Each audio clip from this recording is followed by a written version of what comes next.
Hello everyone, मैं मोनिका नेगी आज आपको कराने वाली हूँ क्लास फर्स्ट की मैरीगोल्ड बुक का unit 2 the bubble, the straw and the shoe.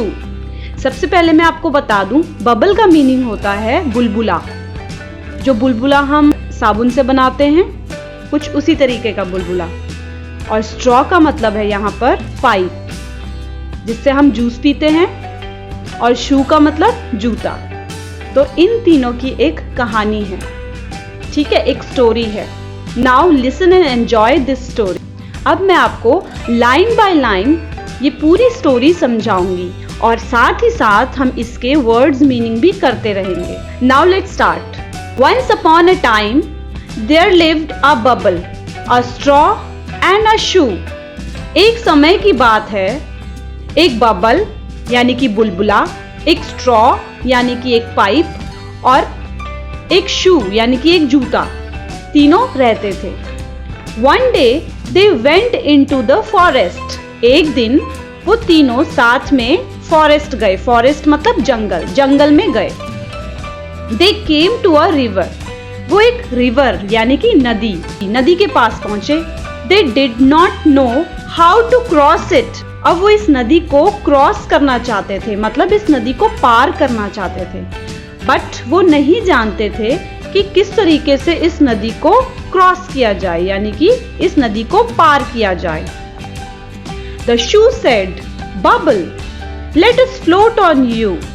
तो इतने में ही शू ने क्या कहा, जूते ने कहा बबल से कि let us float on you। शू, हम तुम्हारे ऊपर बैठकर फ्लोट करते हुए, तैरते हुए नदी को पार कर लेते हैं, यानी कि रिवर को क्रॉस कर लेते हैं। No shoe, let straw stretch himself from one bank to the other, then we can cross the road. Bubble ने कहा नो शू, मतलब नहीं shoe. Let straw stretch himself, यानी कि जो स्ट्रॉ है वो अपने आप को स्ट्रेच करे, क्योंकि वो लंबा है तो वो अपने आप को स्ट्रेच करे और नदी के दोनों किनारों पर लेट जाए, जिससे कि हम आसानी से नदी पार कर सकते हैं। और बैंक का क्या मतलब है, यहाँ पर यहाँ लिखा है ना बैंक। बैंक का मीनिंग है यहाँ पर नदी का किनारा, ठीक है। तो बबल ने कहा कि शू अपने आप को स्ट्रेच करके इन दोनों नदी के किनारों पर अपने आप को लेटा देगा और हम उसके ऊपर से जाकर आसानी से नदी पार कर लेंगे। नदी के इन दोनों किनारों पर वो अपने आप को स्ट्रॉ स्ट्रेच करे। So the straw stretched himself from one bank to the other. तो फिर स्ट्रॉ ने अपने आप को स्ट्रेच करा और उसने अपने आप को एक बैंक से दूसरे बैंक तक स्ट्रेच करके लेटा दिया। When the shoe jumped on the straw, और जैसे ही शू ने स्ट्रॉ के ऊपर क्रॉस करने के लिए जंप करा, it broke मतलब टूट जाना। वो टूट गया, जैसे इस पिक्चर में टूट गया है यहाँ पर। The shoe fell into the water with a loud splash. शू के साथ क्या हुआ, शू पानी में गिर गया जोर से छपाक करके। The bubble shook and shook, और जो बबल है, shook मतलब हिलने लगा बहुत जोर से। किस लिए, with laughter। shook and shook with laughter, यानी कि बहुत जोर जोर के हंसने लगा और हंसते हंसते हिलने लगा। and burst with a big bang। burst with a big bang का मीनिंग है कि वो इतनी जोर से हंसा कि हंसते हंसते फट गया, यानी कि हंसते हंसते विस्फोट हो गया। तो जो बबल था वो हंसते हंसते फट गया और स्ट्रॉ बीच में से टूट गया और जो शू है वो पानी में डूब गया। तो तीनों के साथ ट्रेजेडी हो गई।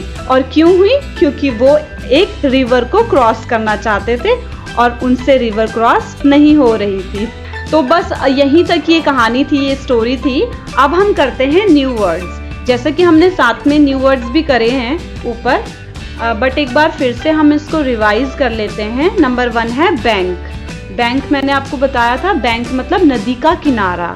ये रहा नदी का किनारा, ये दो किनारे दिख रहे हैं ना नदी के, एक किनारा ये है, दूसरा किनारा ये है।